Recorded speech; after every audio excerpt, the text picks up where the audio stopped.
everyone, it's Amber, and I'm trying out a new angle, so hopefully it looks okay. I might go back to my sitting angle if I don't end up liking this, but for now I'm just gonna keep it like this because, I don't know, I felt like standing today. Today I'm gonna be doing my Booktube-A-Thon Wrap Up. I've been vlogging the entire week, so hopefully all those vlogs are up now. I finished 3 books and I started 2 other ones that I didn't end up finishing, but I'm still really proud of myself because I kind of finished like 4 books a little bit because one of the books that I was reading was really long. First, the page count total.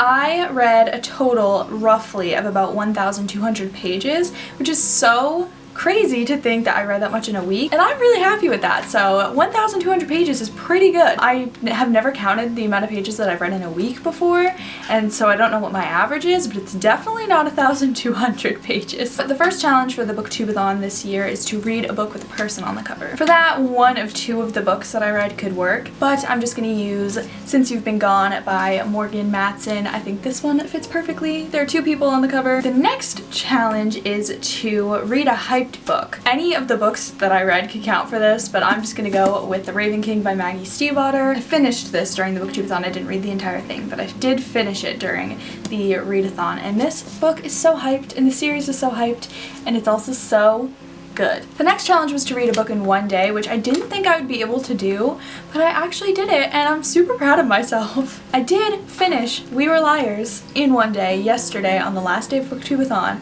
and I was just like shook at the end of this. It was so confusing, but so good, and I really enjoyed this. This was also a hyped book and a book with a person on the cover, so it did complete those other 2 challenges too. It was amazing, it was so good, and I read it in 2 sittings. Read a book with a character that's different from you. Again, I feel like for this one, either of these 2 books could count. In this one, the main character is pretty different from me, and I honestly didn't really like the main character that much in this book, and in this book, there are main characters that I relate to, obviously out of my children, the Raven boys. There are characters in here that I relate to, and there are aspects of each character that I relate to, but there are also aspects of them that I don't relate to, and yeah, so either of these would work. This one would probably work better. The next challenge was to read a book only outdoors, which I didn't do, but I did go outside and read a lot, which I'm proud of. I went outside like basically every day that I could. Some of the days it was rainy, so I couldn't go outside, but I went outside basically every single day and read. And that was really nice. I sat outside under the tree and I read, or I sat on the porch and I read, and it was just really nice. So I did complete reading outside, and I could have finished a whole book in that time, but I just like didn't manage my time well for that challenge. But I did get to read outside more, which was kind of like my goal, so I'm really happy. And I do read outside a lot normally, but this was more times than I usually do in a week, and it was really fun and I enjoyed it. Next one was to read a book that you bought because of the cover. Either Since You've Been Gone or The Raven King could totally count for this because the Raven boys really intrigued me originally because of the covers and how beautiful they are, because just like look at them, and especially this one. When this came out, I hadn't read the series yet, and I just saw this cover and I was like, it's gorgeous and I need to read it. And then Since You've Been Gone, I really liked the cover when I saw it in Barnes & Noble, and I picked it up, and I didn't really know much about it. I had just heard of it on Booktube, and then I saw the cover and how it had like the cool inside flap thing, and I was like, I need to read this book, so I bought it. And the final challenge for the Booktubeathon is to always read 7 books, which I didn't do, but I did complete 3 books and I started 2 other ones, so I tried to read 5, but I didn't end up finishing them. First, I finished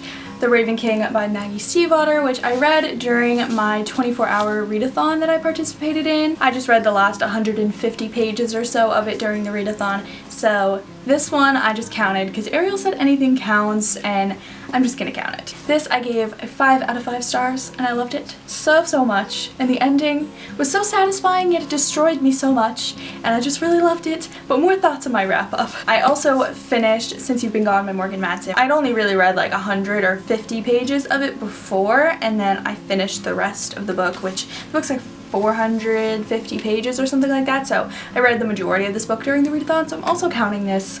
but I liked this one a lot, and it was a really good contemporary. I still didn't like it as much as The Unexpected Everything, but I really did enjoy it, and it was a perfect little summery read, and I give it 4 stars. Throughout the whole week, I was reading Harry Potter and the Half-Blood Prince, and at the moment, I'm on page 418, so I'm pretty close to being done with it, but I love this book. Of course, it's Harry Potter, and this is my first time reading this one as well. It's the last one which I'm planning on reading. I'm just like, my heart is gonna be torn out by the end of this. The day I'm filming this is Harry Potter's birthday, by the way, so happy birthday, Harry Potter. I read a lot of it during the readathon. I listened to the audiobook and read the physical book, and it's gonna be a 5-star, I already know. I also started Star-Crossed by Josephine Angelini, and I read the first chapter of this, so I didn't really count this for anything. I only read the first chapter, but then I got hooked on a different book, Shadow and Bone by Leigh Bardugo, which I didn't finish during the readathon, but I'm going to continue it after. I got like 120 pages into this, and I've been really enjoying it. And I also have the audiobook, so I can bounce back and forth between listening and actually physically reading this, and I really am liking it so far. And then lastly, at the last minute yesterday on day 7, I was like, you know what? I can do this.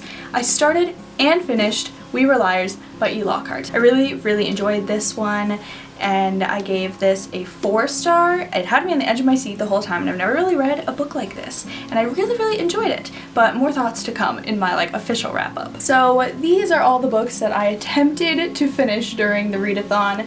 I am pretty proud of myself. I think I did a pretty good job this readathon. I did only complete 3 books, but as I said, kind of this one counts as like a 4th one because it's super long. I finished 3 books and 5 out of the 7 challenges, and I'm super happy. I think that is about it for this video. I would love to hear how you guys did during the Booktube-A-Thon down below, because I love Booktube-A-Thon videos, and I'm so sad that it's over this year, but I'm excited for the winter Booktube-A-Thon. So if you guys liked this video, please feel free to give it a thumbs up. You can also subscribe down below if you want to see more of my videos, and I'll see you all next time. Bye!